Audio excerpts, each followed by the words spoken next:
أعوذ بالله من الشيطان الرجيم. بسم الله الرحمن الرحيم. الرحمن علم القرآن خلق الإنسان علمه البيان الشمس والقمر بحسبان والنجم والشجر يسجدان والسماء رفعها ووضع الميزان ألا تطغوا في الميزان وأقيموا الوزن بالقسط ولا تخسروا الميزان والأرض وضعها للأنام فيها فاكهة والنخل ذات الأكمام والحب ذو العصف والريحان فبأي آلاء ربكما تكذبان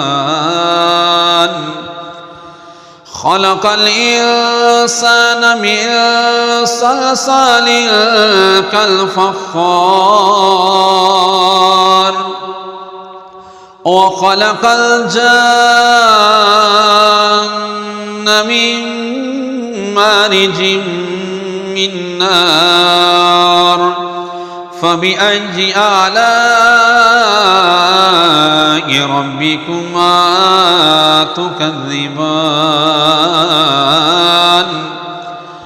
رب المشرقين ورب المغربين فبأي آلاء ربكما تكذبان مرج البحرين يلتقيان بينهما برزخ لا يبغيان فبأي آلاء ربكما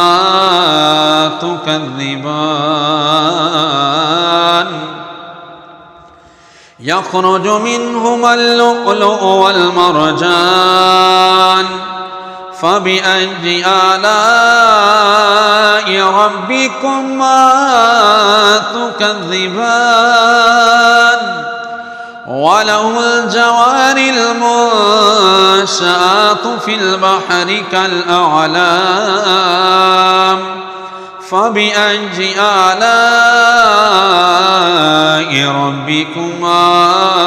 تكذبان كل من عليها فان ويبقى وجه ربك ذو الجلال والإكرام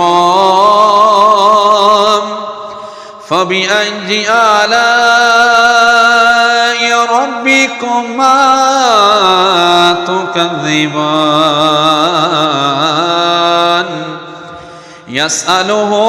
ما في السماوات والأرض كل يوم هو في شأن فبأي آلاء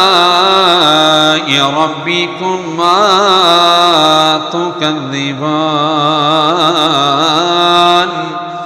سنفرغ لكم أيها الثقلان فبأي آلاء ربكما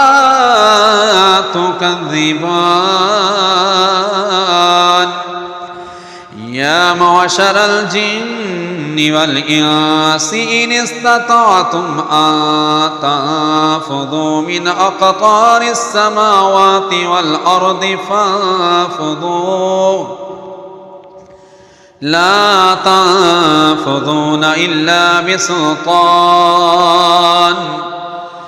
فبأي آلاء ربكما تكذبان يرسل عليكما شواظ من نار ونحاس فلا تنتصران فبأي آلاء ربكما تكذبان فإذا شقت السماء فكانت وردة كالدهان فبأي آلاء ربكما تكذبان فيومئذ لا يسأل عن ذنبه إنس ولا جان فبأي آلاء ربكما تكذبان يعرف المجرمون بسيماهم فيؤخذ بالنواصي والأقدام فبأي آلاء ربكما تكذبان هذه جهنم التي يكذب بها المجرمون يطوفون بينها وبين حميم آن فبأي آلاء ربكما تكذبان ولمن خاف مقام ربه جنتان فبأي آلاء ربكما تكذبان ذواتا أفنان فبأي آلاء ربكما تكذبان فيهما عينان تجريان فبأي آلاء ربكما تكذبان فيهما من كل فاكهة زوجان فبأي آلاء ربكما تكذبان متكئين على فرش بطائنها من استبرق وجنى الجنتين دان فبأي آلاء ربكما تكذبان فيهن قاصرات الطرف لم يطمثهن إنس قبلهم ولا جان فبأي آلاء ربكما تكذبان كأنهن الياقوت والمرجان فبأي آلاء ربكما تكذبان هل جزاء الإحسان إلا الإحسان فبأي آلاء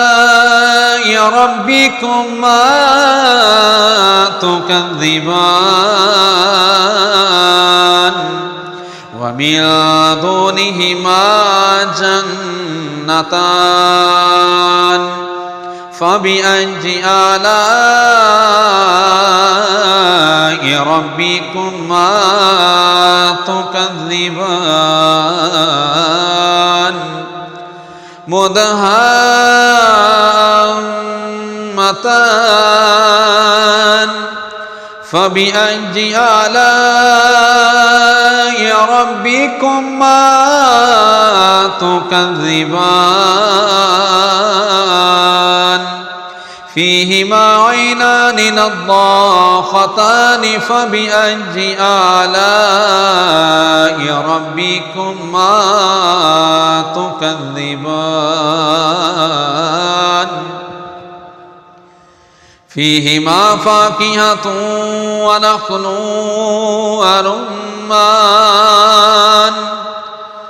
فبأي آلاء ربكما تكذبان فيهن خيرات حسان فبأي آلاء ربكما تكذبان حور مقصورات في الخيام فبأي آلاء ربكما تكذبان لم يطمثهن إنس قبلهم ولا جان فبأي آلاء ربكما تكذبان متكئين على رفرف خضر وعبقري حسان فبأي آلاء ربكما تكذبان تبارك اسم ربك ذي الجلال والإكرام